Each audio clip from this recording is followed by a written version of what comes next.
The need to be right rarely begins with truth. It begins with control. Certainty creates stability. When something feels unquestionably correct, the mind relaxes. Ambiguity disappears. Doubt quiets. Internal tension settles. But certainty does more than organize ideas. It organizes power. If your interpretation of reality is correct, then the environment makes sense. And if the environment makes sense, you feel oriented inside it. Being right is psychologically stabilizing. Not because truth is comforting, but because clarity reduces uncertainty. Uncertainty creates vulnerability. You may be wrong. You may have misjudged something. Your conclusions may collapse. The mind resists that possibility. This is where conviction becomes useful. Conviction feels like strength. It feels like confidence. But often it is something else. A defense against instability. If you hold an opinion loosely, it can be challenged. It can evolve. It can change. But if you hold it rigidly, challenge becomes threat, and threat activates protection. Arguments then stop being about understanding. They become about maintaining position, not because the person is dishonest, but because losing the argument feels like losing control of the narrative.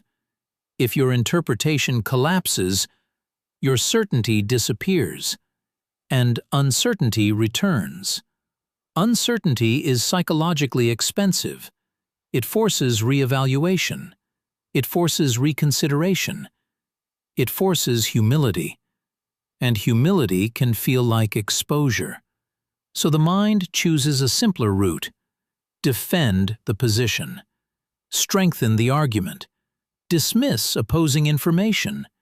Interpret disagreement as ignorance. Control the narrative.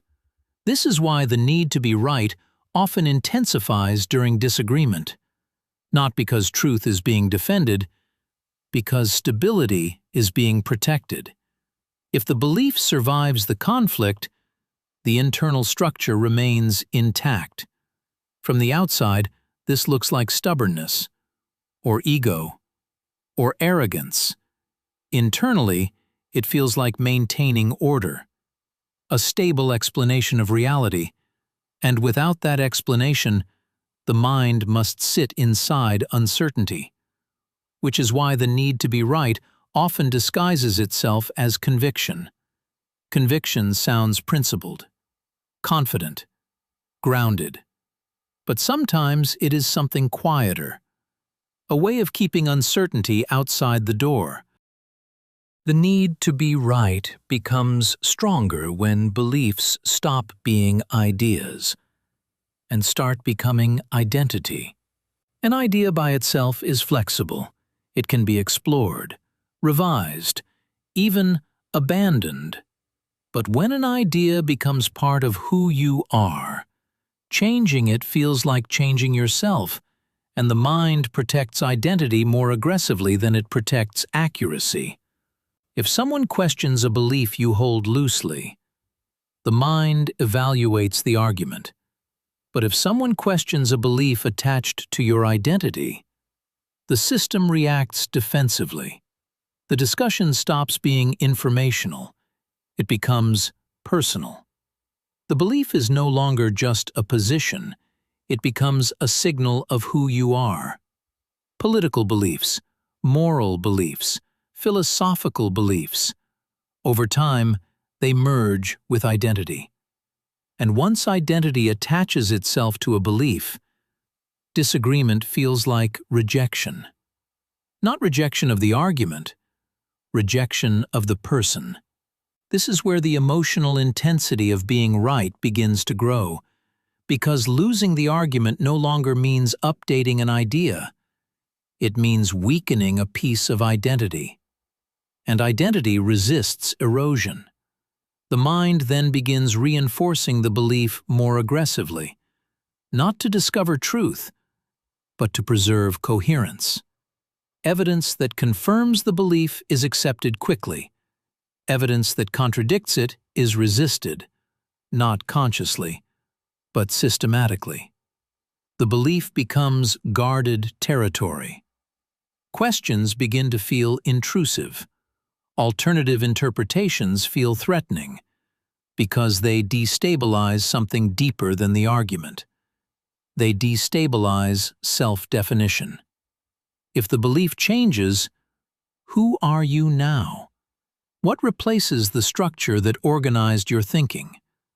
Identity prefers continuity, even if the belief itself is incomplete. So the mind defends the belief, not as an idea, as territory. You begin protecting the position more intensely, clarifying it, strengthening it, repeating it. Each defense reinforces the identity attached to it. Over time, the belief stops being examined. It becomes assumed. Questioning it now feels like dismantling something fundamental, which is why the need to be right often intensifies as beliefs become more personal. You are no longer defending an idea. You are defending yourself. And once identity enters the argument, truth becomes secondary. The priority becomes preserving who you believe you are. If this helped you notice something about your own mind, consider liking the video and subscribing. More of this is coming. Once identity attaches to belief, disagreement changes shape. It stops feeling like dialogue. It starts feeling like threat. When someone challenges an idea you hold lightly, the mind evaluates. You consider. You adjust. But when someone challenges an idea that protects identity, the nervous system reacts. Not with curiosity, with defense. Your body tightens. Your attention sharpens. Your thinking narrows. You begin preparing responses.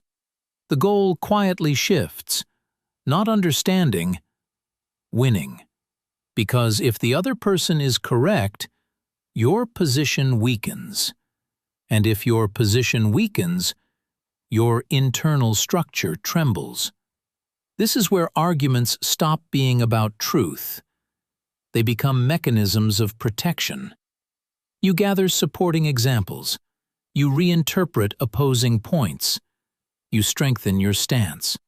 The conversation becomes strategic. Each response attempts to restore control. Control of interpretation. Control of narrative. Control of outcome. Because losing the argument means losing authority over the explanation. And authority over explanation is psychologically stabilizing. It tells the mind that the world still makes sense. If your explanation collapses, the environment becomes less predictable. Uncertainty enters, and uncertainty is uncomfortable, not only intellectually, emotionally. When certainty disappears, the mind must reconsider its framework. Past interpretations, previous judgments, long-held conclusions. Reevaluation is demanding. It forces the mind to loosen structures it relied on. So instead of loosening them, the system reinforces them. Arguments intensify. Positions harden. Not because the person is searching for truth, because the system is restoring psychological security. If your interpretation survives the conflict, order remains. Your framework stays intact. Your sense of understanding remains stable. And stability feels like being right, which is why the need to be right often becomes strongest during disagreement. Not because truth is fragile, but because identity, certainty, and control have quietly merged. The argument now protects something deeper than the position. It protects the structure that makes reality feel understandable. There is a difference between conviction and the need to be right. From the outside, they often look identical. Both appear confident. Both sound certain. But internally they are built from very different structures. Conviction is stable. It does not depend on constant defense. The need to be right does. When conviction holds an idea, it allows questions. It tolerates disagreement. It remains calm under pressure, because the belief is not protecting identity. It is simply the current understanding.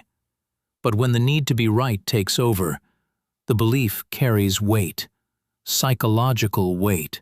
The belief stabilizes identity. It organizes interpretation.